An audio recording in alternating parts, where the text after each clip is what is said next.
Mesdames et messieurs, assalamu alaikum et très heureux de vous retrouver dans le journal. Nous sommes le 2 Rabiul Sani 1444 Hijr, correspondant au vendredi 28 octobre 2022 au sommaire de l'actualité.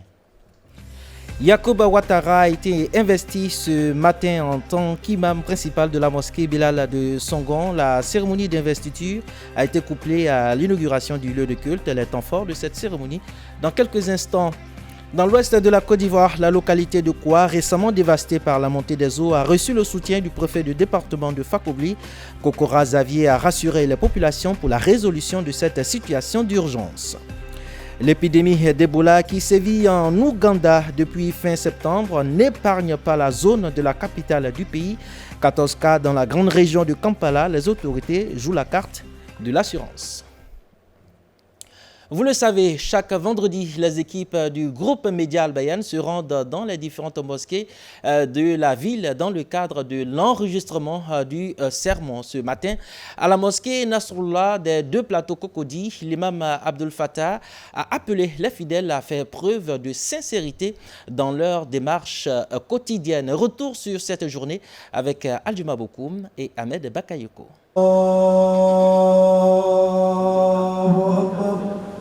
Une fois n'est pas coutume, les musulmans de la commune de Cocody se sont abstenus de leurs différentes occupations quotidiennes pour rejoindre leur lieu de prière. À la mosquée Nasrallah, il était question d'évoquer en toute franchise la question de la sérénité dans nos relations. Et l'imam Abdel Fattah Bansé y est allé sans langue de bois. Comment l'être humain peut être sincère vis-à-vis d'Allah subhanahu wa ta'ala? Il dit en tabda bi haqqillah qabla haqqin nas. Il dit c'est de commencer à donner le droit d'Allah avant de donner le droit des êtres humains. C'est-à-dire quelqu'un qui est là, il s'apprête à faire quelque chose. L'autre, c'est pour les hommes. L'autre, c'est pour Allah subhanahu wa ta'ala. Alors il faut mettre pour les gens de côté et il faut exécuter ce qui est pour Allah subhanahu wa ta'ala. Les musulmans de la mosquée Nasrallah se sont manifestés pour traduire leur reconnaissance à la radio-télévision Al-Bayan. L'équipe se rendra à la mosquée Taoufik de la commune d'Adjamé le vendredi prochain, Inch'Allah. Et le message semble avoir trouvé un écho favorable. Les fidèles présents ont pris bonne note des enseignements dispensés par l'homme de Dieu. Écoutons quelques réactions au micro de l'Adjuma Bokoum. La sincérité dans la famille, agrandir la famille, unir la famille et mêle beaucoup de bonheur dans la famille. Comme la mosquée. La mosquée, nous sommes en famille. Une grande famille, tous les musulmans qui disent La ilaha illallah Muhammad Rasulullah sallallahu alayhi wa sallam sont les frères et sœurs. Nous devons être sincères. La sincérité, c'est le pilier de toute chose. Sans la sincérité, la vie est impossible. Parce que pour fonder une famille, il faut être sincère. Sincère les uns envers les autres. Que monsieur soit sincère avec madame et que madame aussi soit sincère avec monsieur. Et ajoutons que la somme de 216 785 francs CFA a été récoltée en marge du sermon à la mosquée Nasrallah de Cocody. La communauté musulmane de Yopougon, kilomètre 17, a procédé ce matin à l'investiture de l'imam principal de la mosquée Bilal en la personne de Yacouba Ouattara, cérémonie jumelée à l'inauguration du lieu de culte sous les yeux des représentants du Conseil suprême des imams, organisation et structure sunnite en Côte d'Ivoire, CODIS. Le reportage de Diomandé Bouaké. Comme un seul homme, les fidèles de la communauté musulmane de Songon, kilomètre 17, ont pris d'assaut l'esplanade de la mosquée Bilal du quartier Begré-Mambé pour assister à l'investiture de leur imam et guide religieux. Remise d'un exemplaire du noble Coran, conseil d'orientation et bénédiction ont constitué les temps forts de cette cérémonie.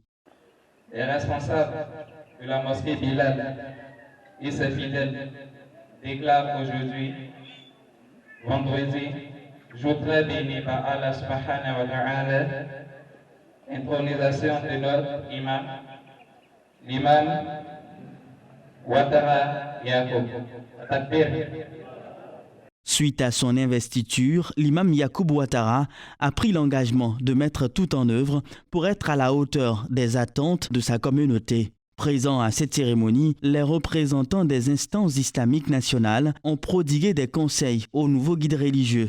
Le président nous charge d'interpeller l'imam qui serait intronisé après la prière du vendredi, qui est l'imam Yacoub Ouattara. C'est juste un rappel, car c'est un imam bien formé, mais le rappel profite toujours aux musulmans. C'est-à-dire à l'imam qu'il doit se mettre dans le corps du servant de la communauté. Certes, il est l'imam, il est le devancier, mais il doit être le serviteur de toute la communauté. Peut-être nous allons aller en français terre à terre, c'est pour dire qu'il doit être l'esclave de sa communauté. Car c'est comme ça a été les messagers de Dieu. Le sermon du vendredi a mis fin à cette double cérémonie d'inauguration et d'investiture de l'imam de la mosquée Bilal de Songon, kilomètre 17. Reportage du Mandi Bouaké dans un récit d'Abdoul Aziz Diallo. Dans l'ouest de la Côte d'Ivoire, le préfet du département de Fakobli, Kokora Xavier, a apporté le 24 octobre le soutien de l'État de Côte d'Ivoire aux populations sinistrées de la ville de Doukoua qui ont subi les affres de la montée des eaux des rivières Kouin et Keyayo. Les précisions de Delphin Ewi et Abdoulakim Odolouye. Après le passage des eaux dans la ville de Kouin qui a occasionné de nombreux dégâts matériels et la suspension des cours pendant 10 jours due à l'inondation de l'école primaire de la ville, les populations ont lancé un cri de cœur aux autorités compétentes afin de trouver des solutions idoines face à leur niveau de vie précaire. Le préfet de la région de Fakobli s'est rendu en personne sur les lieux pour s'imprégner de la situation et apporter aux populations la compassion du gouvernement ivoirien. Yako pour vous, Yako pour les différents parents qui sont partis, qui sont au champ. Yako aussi pour certains de ces villages peut-être qui n'ont pas connu la même densité, le même impact que Akwa, mais qui certainement ont quand même eu des soucis avec cette saison de pluie-là. Par ailleurs, l'autorité préfectorale a lancé cet appel aux populations afin d'évacuer en priorité le lit des cours d'eau. La solution, c'est leur contribution à eux-mêmes aménager leur espace de vie et ensuite l'appui institutionnel que l'État va apporter à travers le déroulement du plan OSEC dès que nous allons rendre compte à notre hiérarchie. Des rencontres avec la population sont envisagées pour la recherche de solutions idoines face à l'occupation des passages des eaux avec l'urbanisation galopante. Et prenons la direction du Nord cette année. La célébration du Maoulid dans la commune de Madinani avait une allure particulière, celle du rassemblement et de la cohésion sociale. Cadres et ressortissants de la localité ont saisi l'occasion pour clamer l'union. Cissé Daouda Lachik et Ahmed Bakayoko. À Madinani, le Maoulid est une célébration à double étage. La première est un hommage aux saints prophètes de l'islam. La seconde est un creuset de retrouvailles entre fils et filles de la région pour éplucher ensemble les problématiques de la localité. C'est l'occasion et le prétexte bien trouvé pour évoquer tous les autres problèmes de développement. Car les agents de développement que nous sommes, chacun dans son village, c'est l'occasion où nous nous retrouvons en très grand nombre. Donc c'est une occasion très bien indiquée qui donc a permis d'évoquer, en plus des aspects religieux de la rencontre, cet autre aspect du développement de la région. À cette festivité d'ordre religieuse, les populations ont confié la destinée de leur localité et celle des autorités gouvernementales à Allah. Aujourd'hui, je suis un homme heureux par rapport à tout ce qui s'est passé à ce jour à la grande mosquée de Madinani, par rapport aux bénédictions qu'ils ont adressées, que l'imam principal de la mosquée de Madinani a adressé au chef de l'État, parce qu'aujourd'hui, la Côte d'Ivoire est un pays qui est très stable grâce au leadership du président de la République. Donc nous lui souhaitons vraiment longévité, santé, sous santé pour lui, qu'Allah lui garde longtemps près de nous. Le cheikh Ousmane Doumbia, dit Ladji Daba, était aux côtés des populations de Madinani pour rehausser la dimension spirituelle de cette célébration. Et revenons sur les bords de la lagune Ébrié dans le cadre de la mise en œuvre du projet de reboisement en milieu scolaire. Le groupe scolaire confessionnel INE, en collaboration avec la direction régionale des eaux et forêts, a organisé le lundi dernier une journée de planting d'arbres. C'était au sein du dit établissement dans le quartier d'Abobo-Biabou. Soumeya Sanogo. Le groupe scolaire INE a procédé au reboisement d'une partie de son école afin d'y créer un espace vert.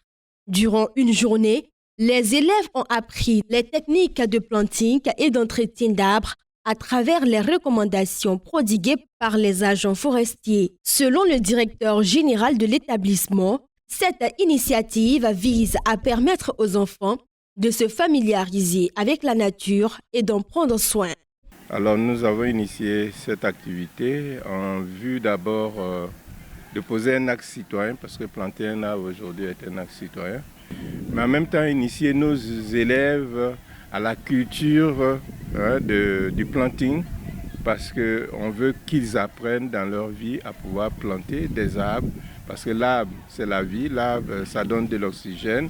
Cette activité a bénéficié de l'appui technique de la Direction régionale des eaux et forêts qui a invité la population à suivre l'exemple. Pour Ngué Saint-Michel, directeur général régional des eaux et forêts, cet acte constitue un grand pas vers la reforestation de la Côte d'Ivoire.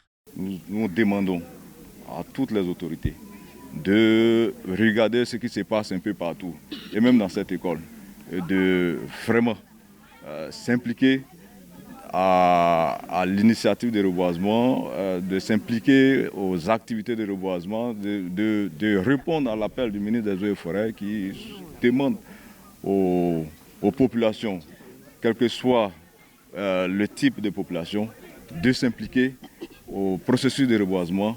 Astrid Herry a exhorté ses amis à faire comme elle et à prendre soin de la nature. Je veux leur dire de considérer les plantes, surtout les arbres, car elles participent à notre santé, elles participent aussi à notre bien-être, car sans les arbres, nous ne pourrons pas respirer de nouvelles airs. Rappelons que cette opération s'inscrit dans le cadre de protection du patrimoine forestier. Un mot de diplomatie dans ce journal. L'ambassadeur du Royaume d'Arabie Saoudite en Côte d'Ivoire a procédé mercredi à la signature d'une convention avec l'État de Côte d'Ivoire relative à la suspension de la dette liée à l'initiative de prise en charge du coronavirus par le gouvernement ivoirien. La cérémonie s'est tenue au cabinet du ministère de l'Économie et des Finances au Plateau en présence du Fonds saoudien pour le développement. Le reportage de Koïta Makalou. Le Royaume d'Arabie Saoudite est un partenaire privilégié de la Côte d'Ivoire. Cette excellente relation a été une fois de plus traduite par la signature d'une convention avec le Fonds saoudien pour le développement. Cet accord porte sur l'annulation de la dette liée au plan de lutte contre la Covid-19 initié par l'État ivoirien. Je me réjouis de cette signature aujourd'hui qui vient dans le cadre de la rencontre du G20 qui est initiée pour aider les autres pays. Et cela vient aussi par le fait que la Côte d'Ivoire soutient et l'Arabie Saoudite se soutiennent mutuellement dans les différents organes internationaux en soutenant les différents candidatures l'un et l'autre. Et que ça vient aussi dans le cadre du renforcement de la coopération entre les deux pays. Au nom de l'État de Côte d'Ivoire, le ministre de l'Économie et des Finances, Adama Coulibaly, s'est réjoui de cette initiative avant d'engager le Royaume saoudien à soutenir le plan national de développement 2021-2025. Je voudrais profiter donc de cette occasion pour vous remercier, excellent monsieur l'ambassadeur, ainsi que toute votre délégation, et vous prier de transmettre à vos autorités au niveau de l'Arabie Saoudite notre appréciation de la qualité des relations qu'il y a entre l'Arabie Saoudite et nous-mêmes, et vous dire que nous comptons sur l'Arabie Saoudite comme un pays ami pour nous accompagner.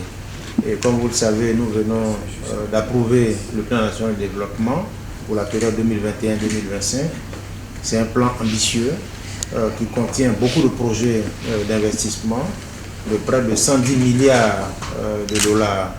Donc nous comptons sur l'Arabie Saoudite comme partenaire pour nous accompagner dans la mise en œuvre de ce programme. Pour rappel, c'est sous la houlette de l'ambassadeur du Royaume de l'Arabie Saoudite, près de la République de Côte d'Ivoire, son Excellence Abdallah bin Ahmad Al-Soubey, que la coopération entre les deux nations s'est intensifiée ces dernières années. L'actualité internationale nous conduit en Ouganda où le nombre de cas confirmés d'Ebola a atteint 109 et l'épidémie a fait 30 morts. D'après le ministère de la Santé, 14 cas ont été enregistrés dans la grande région de Kampala, suscitant la peur chez les habitants de la capitale. Les autorités assurent que la situation est sous contrôle. Jusque-là, les habitants de Kampala avaient entendu parler de la présence d'Ebola dans leur pays, mais à l'intérieur, loin de la capitale. Après la confirmation de 14 cas dans la grande région de la ville, aux environs 1,5 million de personnes, la crainte est de mise. Ce sera mauvais à Kampala parce que nous sommes si nombreux. Ce que je demande au président de faire, c'est de nous procurer des médicaments, car l'argent est là. Personnellement, je n'ai jamais vu quelqu'un infecté par le virus Ebola, mais j'ai entendu dire qu'il existait. La façon dont vous voyez Kampala, la population, vous ne pouvez jamais dire qui a Ebola, qui ne l'a pas. Donc nous sommes juste protégés par Dieu. Le virus Ebola circulant en Ouganda est la souche soudanaise pour laquelle il n'existe pas de vaccin, contrairement à la souche plus courante observée lors des récentes épidémies en République démocratique du Congo voisine. Néanmoins, la ministre ougandaise de la Santé affirme que son département est en train d'évaluer l'efficacité de 3 vaccins candidats de cette souche soudanaise. Les vaccins candidats sont de l'université Oxford du Royaume-Uni et de la firme Sabin et Merck des États-Unis. L'objectif principal est d'évaluer leur efficacité pour protéger les contacts primaires des patients atteints d'Ebola dans les 29 jours suivant le contact. Il existe présentement 5 centres opérationnels de traitement. Les autorités ougandaises soutiennent qu'un 6e est en cours de construction. Le nouveau centre porterait à 351 le nombre de lits disponibles pour traiter les patients atteints d'Ebola.